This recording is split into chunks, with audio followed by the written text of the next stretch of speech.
1999 жана 2021-2022 жылдардагы Баткен окуясында курман болгон милиция кызматкерлеринин элесине арналган мелдеш өттү. Спорттук иш-чарага Ички иштер министрлигинин демилгеси жүзөгө ашууда.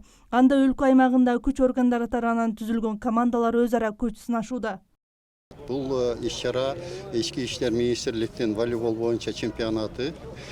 Бұл чемпионат Коголаңда ушул Баткен окуяларында курман болгон биздин кызматкерлердин жаркын элесине арналат.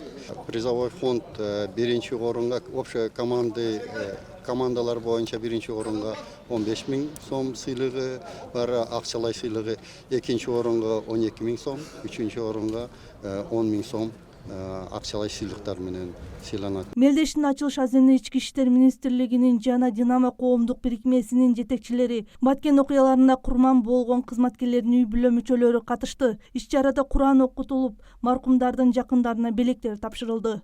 Кичинесиден мектепте окуп жүргөндө топко катышкан. Топ дегенде жеген ашын жерге койгон бала эди.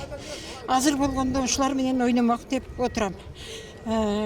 Енді жатқан жері жайлы болсын, топырағы тұрқы болсын, балдарын өмірі ұзақ болсын, мана іштеген іштерінің дағы іштеріге игілік болсын, бірге іштеп жүргендеріге өмірлары ұзақ болып, ешқашан соғыш болсын, менің оңшау ички менелер үйләбәсін.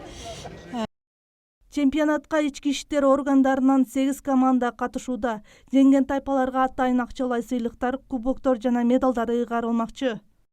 Каза болгон кызматкерлердин жаркын элесине арналган чемпионатка дагы үзбөй катышып атабыз.